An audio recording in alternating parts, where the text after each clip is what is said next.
Good morning and welcome to the Crucible. This time yesterday we were sitting in our seats hyping up the start of the quarterfinals of the World Snooker Championship, and they did not disappoint. By the end of today, we'll know who the 4 semi-finalists are. But let's start by reminding you of what happened on another spellbinding day of snooker. First things first, I'ma say all the words inside my head. Matches like this now, to be treasured. Just fantastic atmosphere. And both players now know that all eyes are on them. Mark Williams, 2 frames behind, is now all square. This is an absolutely huge opportunity for both of them. That was an absolutely stunning shot. Zhao Xingtong marches on. This is just like cue path from the gods, isn't it? Just incredible snooker. He's absolutely bludgeoned these balls into submission in this frame. Judd Trump will take an overnight lead. It's always a bit special when the Rockets in the Crucible.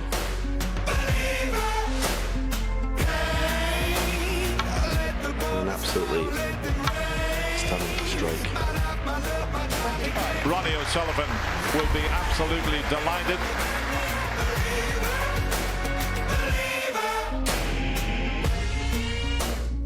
And here's the plan for the day ahead. In a few minutes, those 2 old warriors, John Higgins and Mark Williams, will be back to take their match to a finish, one way or another. Ronnie O'Sullivan and Si Jiahui return for session 2.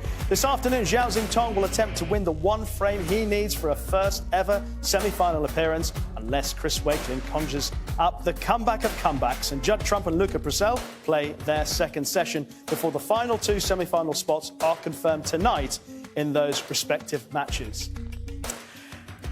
The former world champion John Parrott is alongside me, staring down at that great trophy. We are getting a little bit closer to knowing who's going to get their hands on it, John. But let's spin through the 4 quarterfinals. First of all, Luca Purcell and Judd Trump, 2 of the most exciting players we have ever seen. What did you make of it? It was a brilliant opening session, absolutely fantastic. Judd was 5-1 up, missed a little simple cannon just to go like 6-1, could have been romping away, and Luca did brilliantly to come back for 5-3.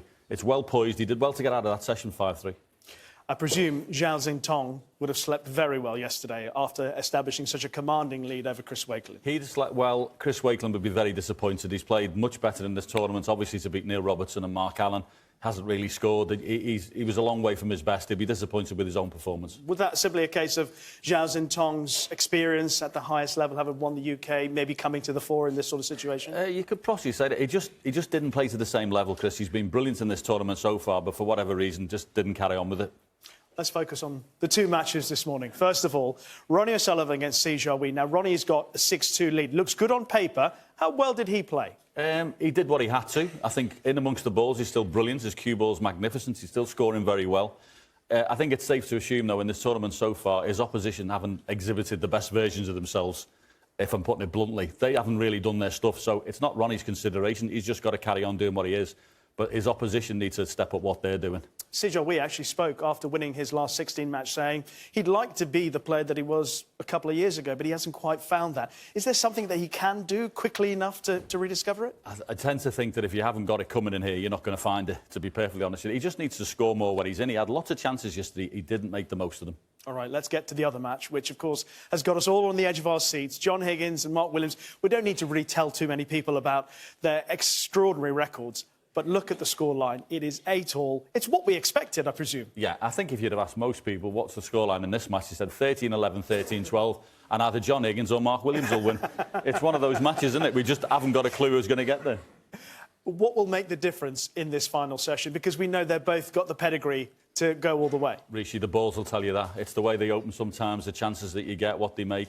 Listen, I think it'll go all the way. Let's just savour it and enjoy it for what it is. When you say about savouring it, you know, it is the sort of event, this World Championship anyway, whoever's involved in the last 8, that you go, this is great just to be here. But to be here on a morning like this, where you've got these players on show, it's one of those moments you wake up, you pinch yourself and you go, am I actually here? Am I actually enjoying this? Is this for real? Yeah, and these are 2 grand masters of the Green Bays, aren't they? So enjoy this. This will be tactically brilliant. There'll be lots of potting. To be playing at the level they're still playing at the best part of 50 years of age is incredible. Yeah, we'll see the players backstage very shortly. And you think about their emotions and how many times they have been through it in comparison to someone like Sijarwi, who's coming out trying to re-establish a spot in the match against Ronnie O'Sullivan. How does the difference compare between the respective situations? It's totally different, but those two players would not keep doing it, the old two Warriors, if they didn't enjoy doing it. Honestly, you know, at their age, they've done everything in the game. They could quite easily retire, but they still love to compete. And as I say, this is teed up for a fantastic final session. Well, we are all set for it. The players are as well. So let's head out into the arena and join our MC, Rob Walker. Good morning, ladies and gentlemen. We should savour every single second of moments like these, because for only the 5th time in Crucible history, the class of '92 have all made the quarters in the same year at the Halo World Snooker Championship. When they first did it in '98, Run DMC were #1 with that legendary tune, It's Like That, and that's the way it is. 27 years later, it still is, and it's our privilege to be here to see it. Welcome to a very, very special Day 12 here at the Crucible.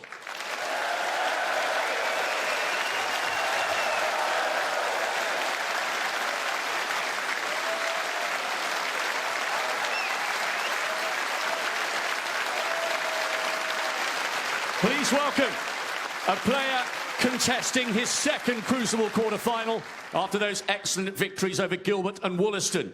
He's hoping to emulate countrymen Fu and Ding by becoming a multiple semi-finalist here.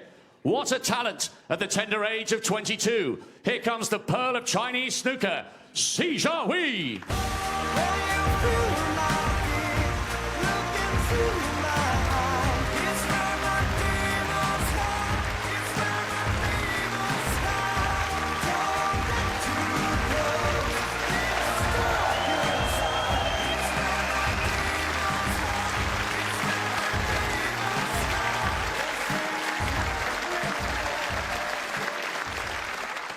And now to the greatest player in history.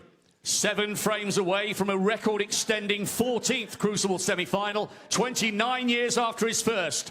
7 times a champion of the world. Blink and you'll miss him. The Rocket, Ronnie O'Sullivan.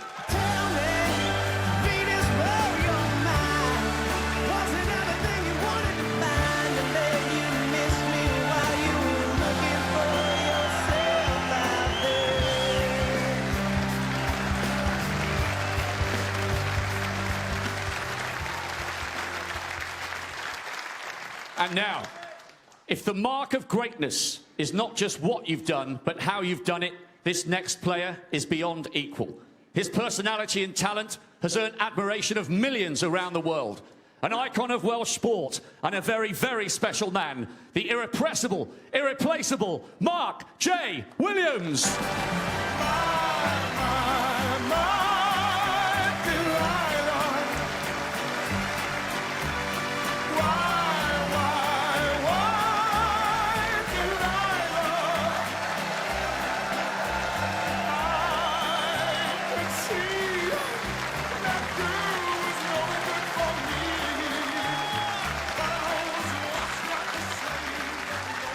And finally, to one of the greatest Scottish sportsmen in history and one of the most decorated snooker players our sport has ever known. His mental strength is beyond compare. For 33 years, delivering at the highest level for family and for country. Here comes the Wizard of Wishaw, John Higgins.